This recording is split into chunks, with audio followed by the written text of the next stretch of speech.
Gracias. Sí.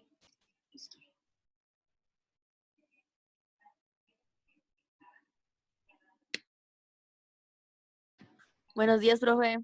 Buenos días, buenos días. Buenos días, Lick. Buen día, buen día.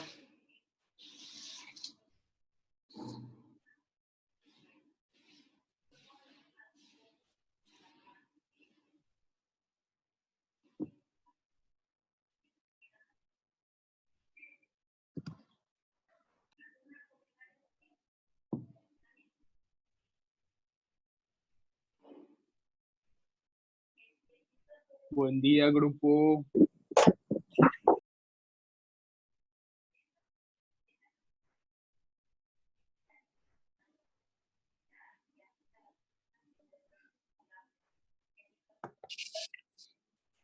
Buenos días.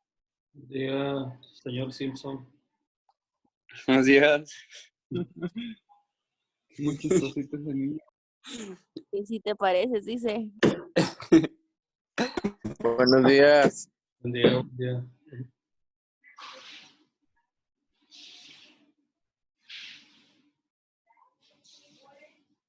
Bien, pues vamos a iniciar. El día de ayer estuvimos comentando acerca de el contrato de apertura de crédito. Dijimos que la apertura de crédito es una operación de crédito que en forma de contrato se celebra entre una persona llamada acreditante, que es el banco, con otra llamada acreditado, en donde el primero pone a disposición del segundo una suma determinada de dinero o contrae a nombre de este una obligación. Y para que ese dinero, esa disposición, sea destinada conforme a lo pactado en el convenio, en el contrato, y con la obligación de restituirlo, esa suma de dinero en el pacto, en el tiempo convenido, con el pago también de intereses, comisiones y gastos. Aquí hablábamos de que al ser un contrato, pues obviamente que tiene los elementos esenciales y de validez de un contrato cualquiera. Esto es necesario porque es un acto jurídico. El contrato es un acto jurídico a través del cual dos o más personas manifiestan su voluntad de llevar a cabo dicho contrato. Es la manifestación de la voluntad para crear o transmitir, en su caso, modificar o extinguir derechos y obligaciones. Esa sería una definición general del contrato. Contiene dos elementos esenciales, que es el consentimiento y el objeto. Dijimos que el consentimiento pues, es la manifestación de la voluntad, pero esta debe ser libre, debe ser espontánea, ¿verdad? No debe contener vicios como la violencia física o moral, de que haya dolo o mala fe en la celebración de este contrato, ¿verdad? O en la manifestación de la voluntad, mejor dicho, de las partes contratantes, acreditante y acreditado. Entonces, esos son los elementos personales y también los elementos esenciales. Para que pueda existir, fíjense bien, el contrato, legalmente hablando, desde luego, la existencia legal, debe de haber consentimiento y objeto. El consentimiento debe estar libre de cualquier vicio y el objeto debe ser lícito y de realización posible. Hay un objeto jurídico que son la serie de derechos y obligaciones que se derivan de ese contrato, ¿verdad? Da nacimiento o transmite derechos y obligaciones. Y el objeto material pues son los bienes. En este caso es el dinero o contraer una obligación por parte del banco para que la cubra o la pague el banco a favor del acreditado. Entonces, ese sería el objeto material o físico. Pero también puede existir el contrato, pero esto no significa que sea válido. ¿Esto qué quiere decir? Que el contrato, fíjense bien, puede existir jurídicamente porque está celebrado por mayores de edad, plenitud de facultades, porque se manifestó libre y espontáneamente la voluntad, el objeto es lícito de realización posible, pero los contratantes en ocasiones pues son menores de edad, ¿verdad? Entonces, eso le da o surge la posibilidad de que no sea válido ese contrato, ¿verdad? Porque el que la realiza es menor de edad o es un incapacitado mental. Hay gente que esporádicamente pierde la razón, ¿verdad? Yo lo he visto en los casos de los que padecen esquizofrenia, ¿verdad? Hay veces que los ves muy bien y te hablan muy bien y pues, actúan normalmente, pero de repente, cuando les pega esta enfermedad, pierden el control, ¿verdad? Pierden la razón, se salen totalmente de la realidad. Entonces, estas gentes que tienen intervalos de lucidez, pues siempre y cuando esté debidamente certificado que al momento de celebrar el contrato lo hicieron en estado lúcido, pues es válido el contrato, ¿verdad? Entonces, estaríamos hablando de un elemento de validez. La otra sería la forma, ¿verdad? El contrato de apertura de crédito tiene que ser escrito, ¿verdad? E inclusive se hace ante fedatario público, ante notario público. Entonces, el contrato debe de revestir la forma escrita, ¿verdad? Y generalmente ante fedatario público o cuando menos en presencia de 2 testigos. Pero los bancos siempre lo celebran ante notario público. Bueno, esos serían los elementos esenciales y de validez de un contrato cualquiera y que son, se incluyen, ¿verdad?, para un contrato de apertura de crédito. Bien, ahora vamos a volver al tema, la apertura de crédito.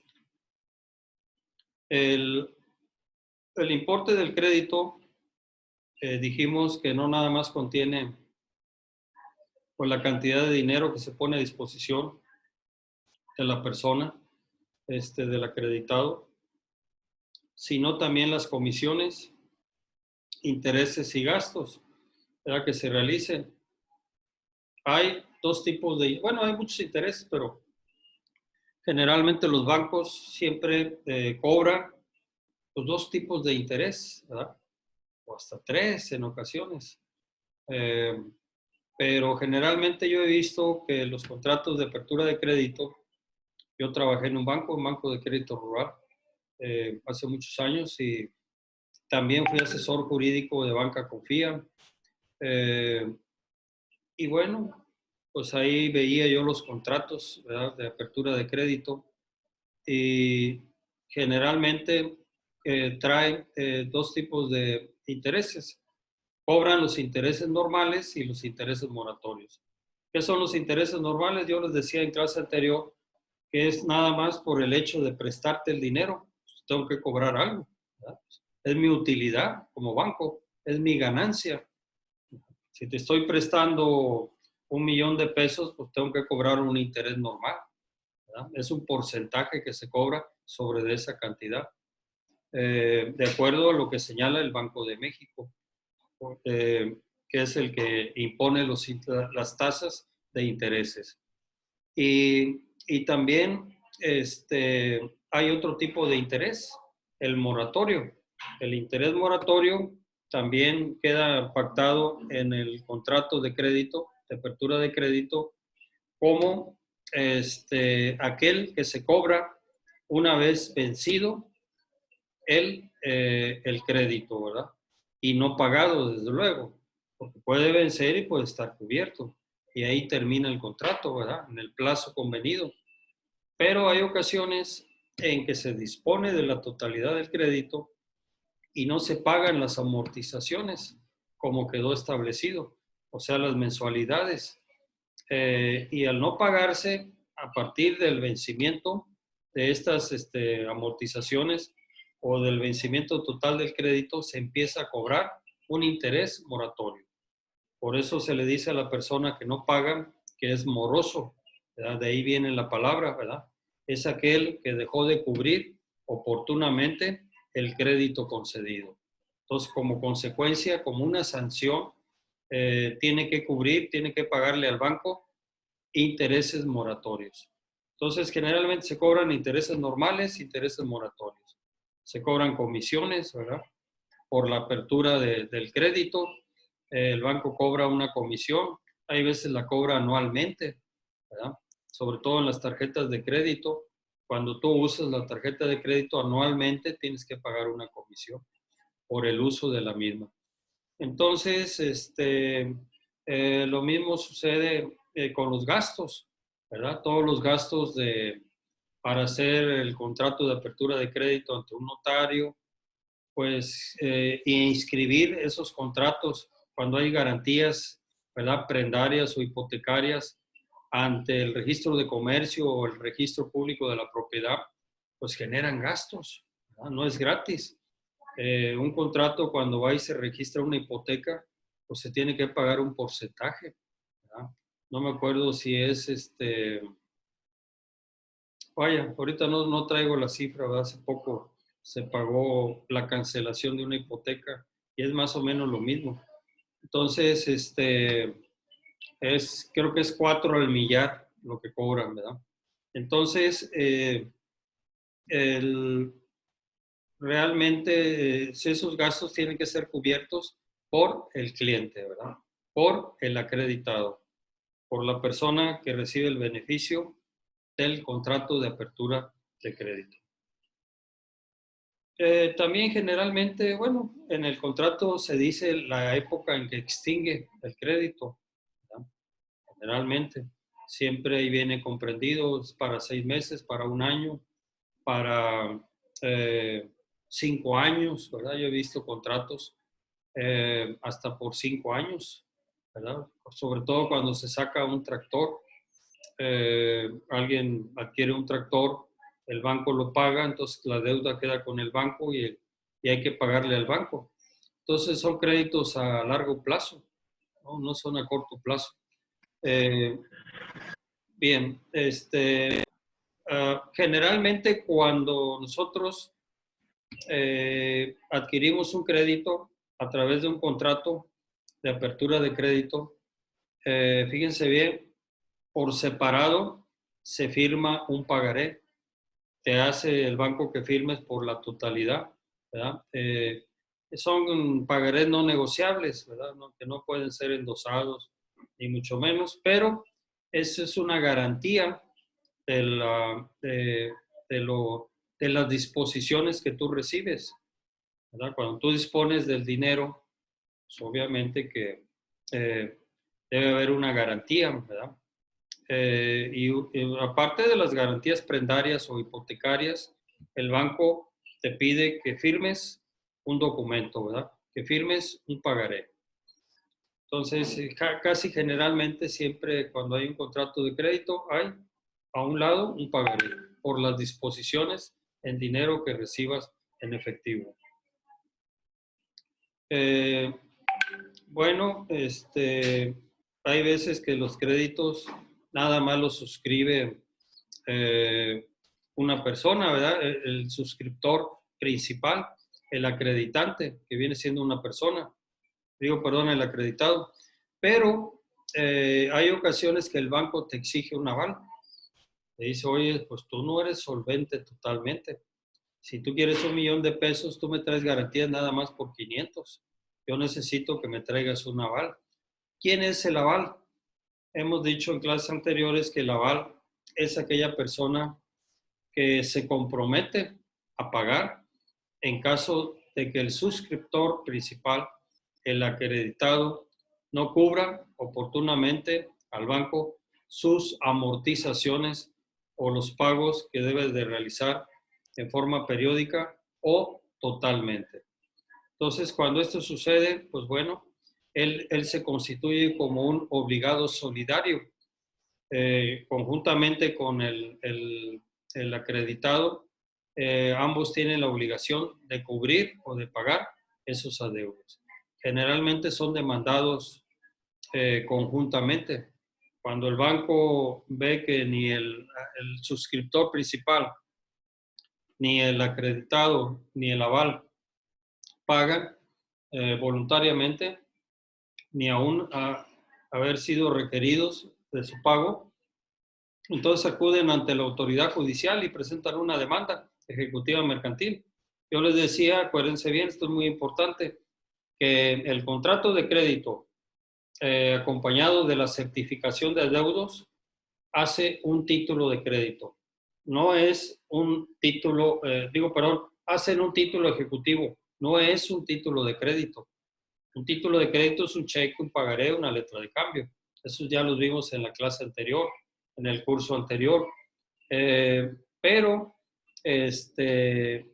el contrato, conjuntamente con la certificación de adeudos expedida por el contador facultado, hace las veces de un título ejecutivo. ¿Cómo saber cuál es la cantidad líquida? Ahí viene en la certificación de adeudos. En la certificación de adeudos viene cómo nació la obligación. Dice que a través de un contrato de apertura de crédito en cuenta corriente, para tarjeta de crédito, un ejemplo, que se autorizó un crédito cuyo monto es de 200,000 pesos, del cual dispuso en su totalidad el acreditado. Firmando los correspondientes pagarés, en fin, o uno solo, ¿verdad?, para garantizar el pago de ese adeudo. Pero hizo abonos. Entonces, en la certificación de adeudos vienen las cantidades de que dispuso el acreditado, vienen las fechas en que tenía que pagarlas, vienen los abonos realizados y al final el saldo insoluto, ¿verdad?, el saldo que se dejó de cubrir o se dejó de pagar. Entonces, eso hace la cantidad líquida y es la que se reclama como suerte principal en el juicio ejecutivo mercantil, ¿verdad? Y ya los demás accesorios legales como intereses normales y moratorios posteriormente serán regulados por el representante legal del banco en la vía incidental y en ejecución de sentencia. O sea, tiene que hacerse a través de un incidente la regulación de los intereses normales y moratorios, para que también sean cubiertos, ya en cantidad líquida, sean requeridos al demandado o a su aval en su caso, para que los pueda cubrir o los pueda pagar, ¿sí? Cuando una persona es requerida de pago por el juez, al momento de notificarle la demanda, pues únicamente tiene la obligación de pagar la cantidad líquida. ¿Cuál es la cantidad líquida? Aquella que viene establecida en el certificado de adeudos expedida por el contador facultado, ¿sí? Esa es la cantidad líquida. ¿Cuál es? El capital nada más. El que se dejó de pagar, el que no se cubrió oportunamente por el deudor. Entonces, posteriormente ya se cobran los intereses normales y moratorios. Hay ocasiones en que se paga el capital, ¿verdad?, y el mismo deudor dice, bueno, no te pago los intereses normales ni moratorios porque no sé cuánto es. Requiere al actor para que haga su liquidación de intereses normales y moratorios correspondientes en la vía incidental, y cuando ya la tengan, pues entonces te la pago, ¿sí? Pero por lo pronto te lo doy el pago como capital, que es la cantidad líquida que hay en ese momento, a partir de que me requeriste el pago de la deuda. También aquí hay una cuestión muy importante. Hay créditos que son descubiertos y créditos garantizados. Es una clasificación de los créditos. Hay créditos simples y en cuenta corriente. El crédito simple, pues, es aquel que se dispone, ¿verdad? Es en forma personal. Ese es un dinero que se pone a la vista de la persona, dispone y pues bueno, ya no hay más. Ya agarraste todo el dinero, los 20,000 pesos que puse a tu disposición, ya los obtuviste, pues ahora nada más esperar los términos para que me los pagues. Ese es un crédito simple, ¿verdad? Es un crédito a la vista. Puede disponer libremente de esa cantidad. En cambio, un crédito en cuenta corriente, la palabra lo dice, es un crédito revolvente, ¿verdad? Yo te doy, ¿verdad? Te pongo a tu disposición, banco, a ti, a acreditado, una suma determinada de dinero, tú dispones de la misma y me vas pagando los plazos convenidos y yo te estoy dando la oportunidad de que nuevamente puedas disponer de esa cantidad y así sucesivamente, ¿verdad? Eso es una cuenta corriente. El crédito descubierto, les decía, pues es aquel que se dispone en una sola disposición. Perdón, el crédito descubierto es aquel, que no contiene garantías, ¿verdad? Aunque ustedes no lo crean, hay créditos a la palabra. No es muy común en la banca comercial, pero sí en la banca de desarrollo. Ahorita actualmente lo puso de moda López Obrador, ¿verdad? Ha estado manejando mucho los créditos a la palabra, o sea, sin garantía. Esto lo manejó hace muchos años cuando yo trabajaba en Banrural. Se manejaban los créditos a la palabra, sin garantías. Se le daba esos créditos a los campesinos, ¿verdad? A los ejidatarios, principalmente gente que no tenía garantías. Y en cambio, los créditos garantizados pues, son aquellos en donde el acreditado, para garantizar el pago de los mismos, pues aporta garantías prendarias e hipotecarias. Las garantías prendarias, acuérdense que recaen sobre bienes muebles. Y la característica de la prenda es de que los bienes dados en prenda se tienen que otorgar a la institución bancaria, salvo pacto en contrario, ¿verdad? ¿Por qué? Porque pueden sufrir deterioro o destrucción, ¿verdad? Pues si es un carro, pues no hay la garantía. Entonces, en esos casos, pues sí se le da la opción a que quede como garantía prendaria, pero siempre y cuando se cubra un seguro que garantice el pago de los daños que pueda sufrir esa unidad. Igual sucede con los tractores, ¿verdad? Si le doy un crédito a un agricultor para que adquiera un tractor y me lo deja como garantía, pues lo tiene que usar para trabajar. Pues de otra manera, ¿cómo me va a pagar el crédito? Tiene que forzosamente trabajarlo. Entonces, en esos casos, son créditos garantizados. Pueden ser prendarios o hipotecarios. La hipoteca, acuérdense que recae sobre bienes inmuebles, ¿verdad? Se constituye sobre bienes inmuebles. La garantía hipotecaria, pues se hace el contrato de hipoteca ante notario público y se inscribe en el registro público de la propiedad, o sea, en el instituto registral y catastral del lugar donde se encuentre el bien dado en hipoteca. Y se nombra como depositario de ese bien inmueble, pues al propio acreditado, ¿verdad? Ya posteriormente, cuando no cumplan, ¿verdad?, con el pago del crédito hipotecario, pues entonces le revocarán su nombramiento y le pedirán que ese bien dado en hipoteca pueda ser manejado por el depositario que designe el banco. También vimos que hay créditos libres y créditos de destino. ¿Cuáles son los créditos libres que se dan en una apertura de crédito? Pues bueno, los créditos libres vienen siendo aquellos que pues el acreditado dispone del dinero para aplicarlo a lo que más le convenga. Simplemente a mí dame 20,000 pesos, 50,000 pesos y yo sabré en qué me los gasto, ¿verdad? A lo mejor se los gasta en una borrachera, ¿verdad?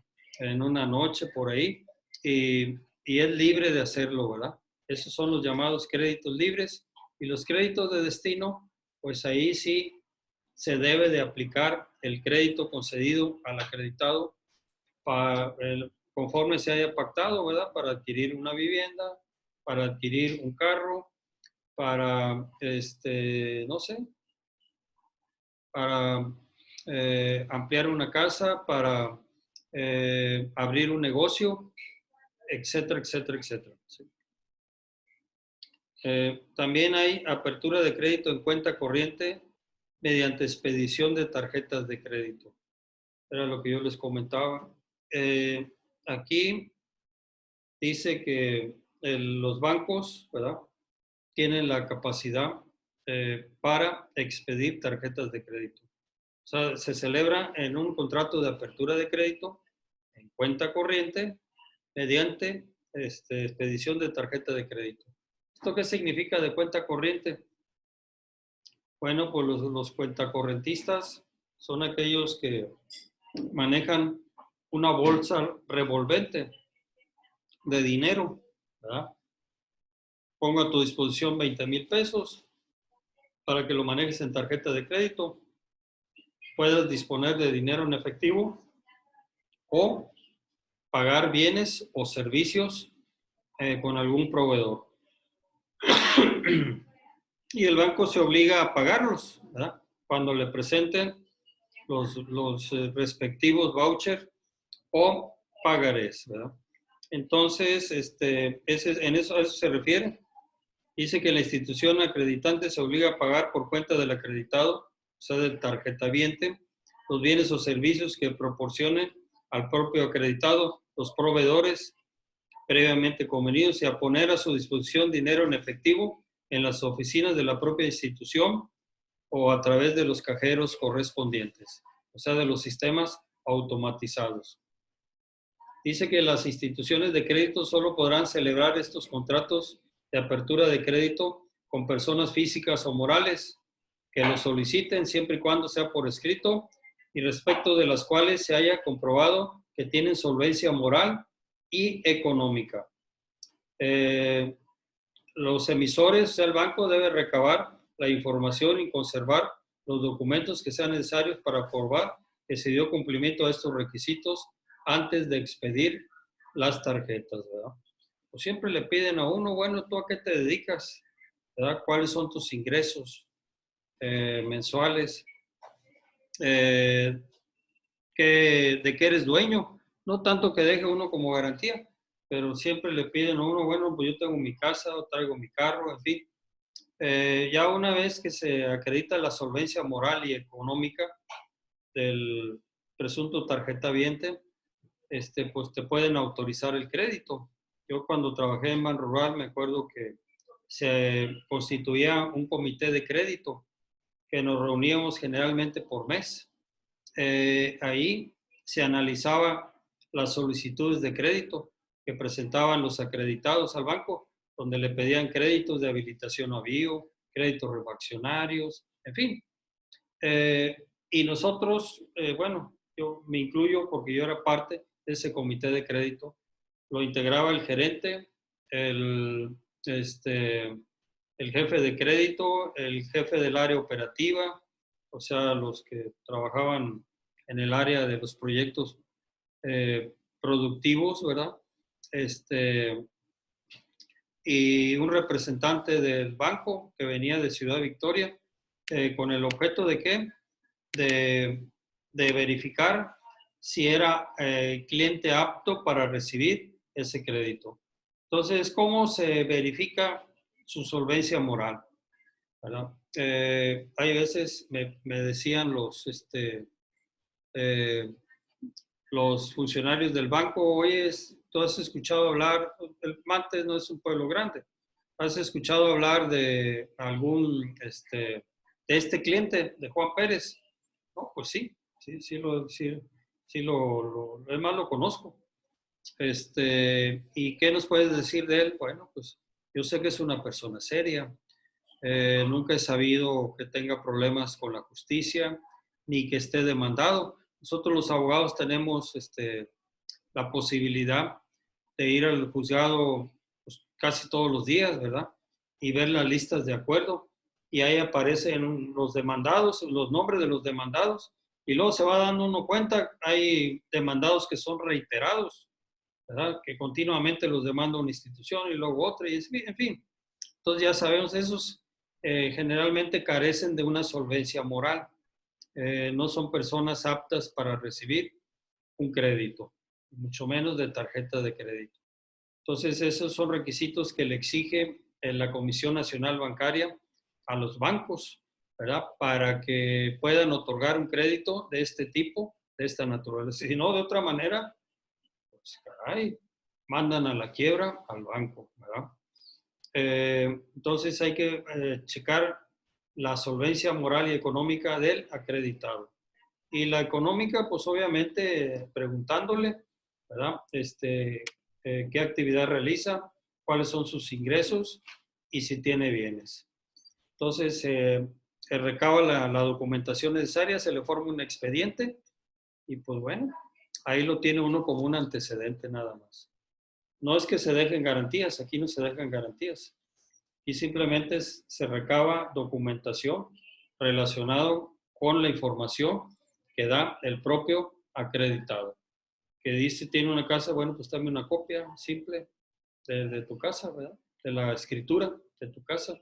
Hoy tengo un carro, pues tráeme una copia de la factura y se va integrando a ese expediente. Y ya el comité de crédito del banco decide si le autoriza el crédito o no. Y si se lo autoriza, pues bueno, debe especificar cuál va a ser el monto de lo que se le va a otorgar, ¿verdad? A mí, por ejemplo, Soriana, pues me da un monto bajo, pero tampoco necesito mucho. Fue con una simple entrevista que me hicieron, ni siquiera llevé documentos, ¿de acuerdo? Ahí mismo en Soriana, había una pequeña oficina hace tiempo, y nomás te decían, ¿usted que se dedica a esto? Bueno, tiene casi, es propia, sí, es propia, bueno, bien, ándale. Tal día le llega a su domicilio la tarjeta y así fue. Entonces, pero no son créditos muy altos, muy elevados, son de 3, 4 mil, creo que hasta 5 mil pesos, ¿verdad? Pues solamente para adquirir cosas ahí mismo en la tienda y que mensualmente se van pagando. Otra característica de las tarjetas de crédito es que se debe calcular el importe de los pagos mínimos mensuales que el acreditado deberá efectuar de acuerdo a su saldo. Creo que cobran el 10%, ¿verdad? Si mal no recuerdo. Si tengo 1,000 pesos, bueno, pues el pago mínimo son 100, ¿verdad? Los que tengo que pagar y así sucesivamente. Entonces, esto también debe de calcularse desde el inicio y te deben de informar, ¿verdad? Como acreditado. Tú tal día tienes que pagar esta mensualidad, que consiste en un 10% mínimo. Puedes pagar más porque te conviene pagar. Acuérdense que los créditos que se otorgan por tarjeta de crédito son los más caros o de los más caros que tiene la banca como operación de crédito. Dice que el plazo máximo de la vigencia de los contratos de las tarjetas o de las aperturas de crédito será de 24 meses, sin perjuicio de que se pueda, ¿cómo se dice? Prorrogar, ¿sí? O sea, pueden prorrogar. Yo soy tarjetaviente de Bancomer desde 1900, creo que fue en el 88, 90, por allá. Me acuerdo del señor que me la dio, su amigo Ángel. Y son para 24 meses, ¿verdad? Pero son prorrogables, ¿verdad? Mientras estés cumpliendo, mientras estés trabajando bien con el banco, te la está prorrogando. Entonces, cada 2 años te mandan tu nueva tarjeta, ¿verdad? Y para que la sigas utilizando y así sucesivamente. Los contratos de apertura de crédito podrán pactarse que se pague por cuenta del acreditado del banco bienes, servicios, impuestos y otros conceptos que aprueben los contratantes, cargando los importes respectivos a la cuenta corriente que la institución siga a su acreditado. Entonces, pues ahí se establece para qué, ¿verdad? Generalmente son para bienes y servicios, para disposiciones en efectivo, pero también para pagar impuestos. Bien, qué bien. Las instituciones de crédito podrán cargar a sus acreditados los pagarés o las disposiciones en efectivo que realicen a través de los sistemas automatizados, o sea, cajeros automáticos, o los que hagan en las tiendas de bienes y servicios. Ahí se incluyen los intereses pactados, así como las comisiones y las prórrogas para uso de tarjeta o dinero en efectivo. Entonces, todo eso queda establecido en los contratos también. Y dice que los bancos se podrán reservar la modificación de las comisiones y los intereses pactados. Como yo les decía, ¿verdad? No es una tasa fija.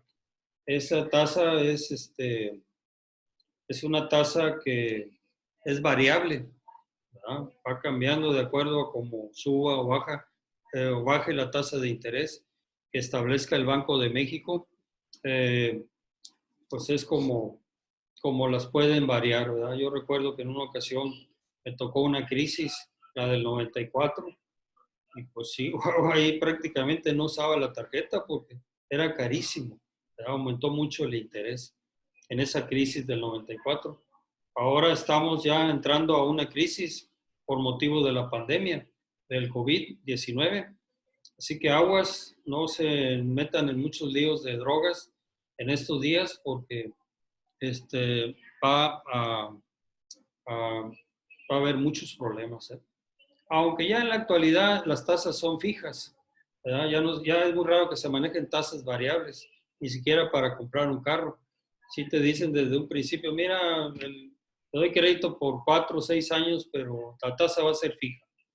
Pase lo que pase, tú me vas a pagar este interés. Y antes no. Antes, desgraciadamente, las tasas eran variables que cuando se disparaban los intereses, pues, prácticamente acababan con el acreditado. Yo me tocó acreditados que me fueron a ver para que fuera a hablar con el banco para devolver las casas de aquella época, del 94, donde subieron tanto los intereses que se volvieron impagables. Una casa que costó en aquella época 150,000, 200,000 pesos, estaba en 500, 600,000, era impagable. Bien, entonces aquí le dejamos, se me acaba el tiempo, que estén bien, cuídense mucho y mañana nos vemos. Gracias, Lee, igualmente. Gracias, Lee, igualmente. Chao, profe. Sí, Hasta luego. Profe, gracias. sí, Hasta luego. hasta luego.